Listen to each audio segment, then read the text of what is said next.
Good evening, fellas. I'm going to do things a little differently tonight. I'm going to go over basic installation of the panel if you get one.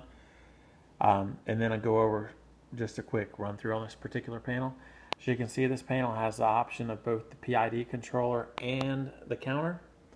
On this counter here, while we got it here on the front, this button here resets this to 0. This is a lock that prevents the button from being pushed. So if you can't push the button, make sure it's not locked. Normally when you get it, the power comes in from the left side. This happens to be my little bench cable here.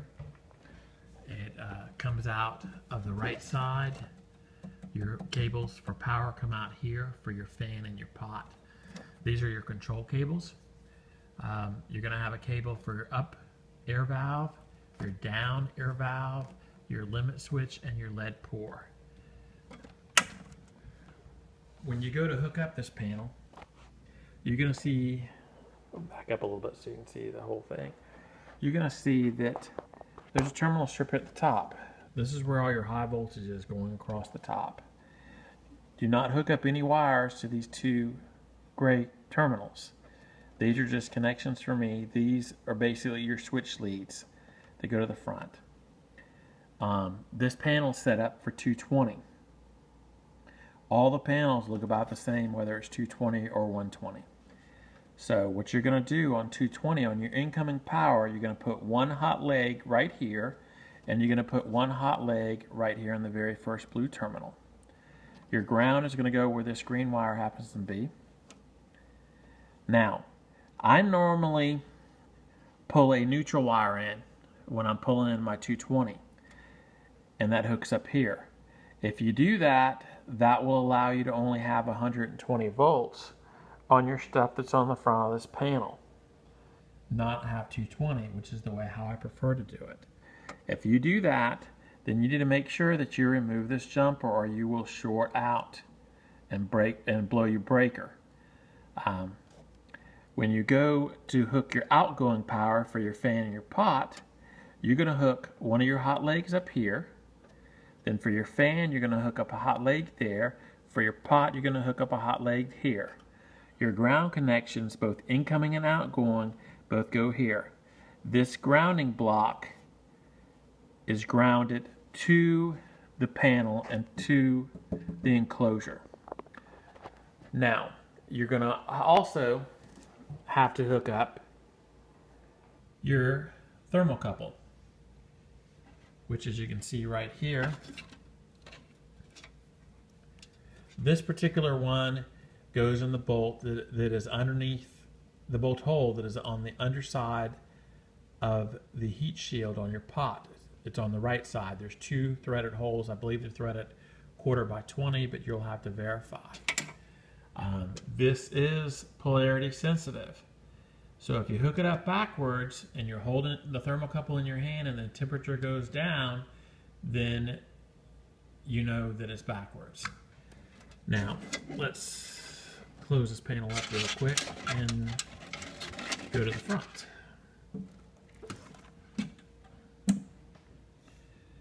Now, turn your power on. It's going to come up. I'm going to go over really briefly on how to do this. As you can see, this was built for Ohio Silver. You have your normal screen, your switch screen here. As you can see, you have two solid-state relays on the panel. One handles, as I mentioned earlier, the fan, and one handles the pot. The one on the left is for the pot. Whether or not you have a PID controller built into the control panel, or whether it is not built into the control panel, you're still going to have the two solid-state relays. All it means is the solid-state relay for the pot will come on every time the power is turned on to the panel itself. Right now, it's lit up because it says it's 81 degrees, or the thermocouple is 81 because I've been touching it. And it's set, as you can see, it's set for 750. To make changes, you just hit the arrows up and down to whatever you want. Hit set twice, It will show what the temperature is, and then it will go back to what the temperature of the thermocouple says it is. Well, it says what the thermocouple is, which happens to be 81 degrees. Your fan is controlled on the F2 screen right here. You look, you can see the red light turn on. I'll flick it on and off so you can see.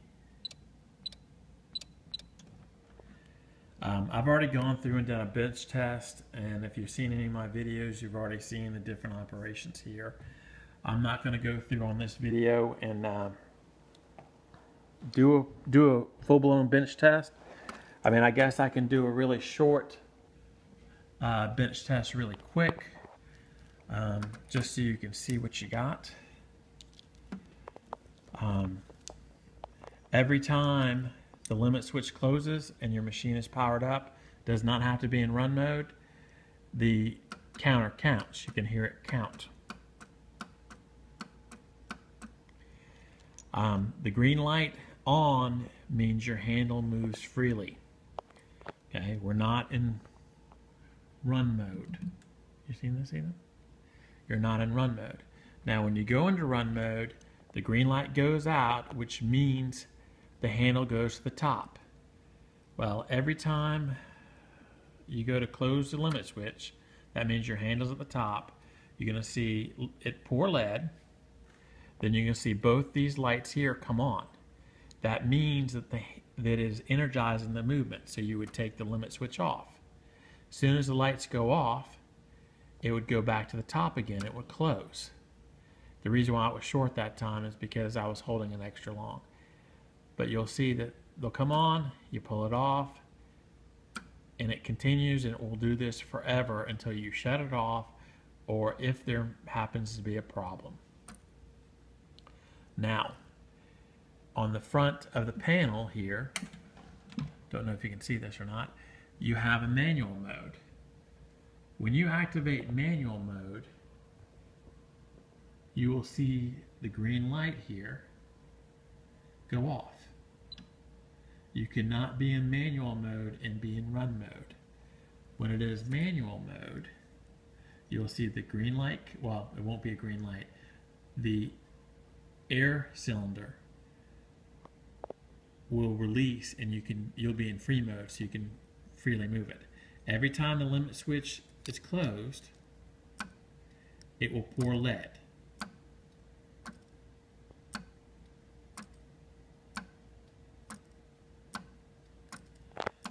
Okay, and I guess, yeah, that'll be, that's pretty much about the video there. There's not a lot else to go through. Do you want to say hi, Ethan? Hello. And that's about it. Hope you enjoyed the video. It's about 8 minutes. Try not to make it too awful long. And if you have any questions, just send me a text or call me, do something, all right? Have a great night. Bye.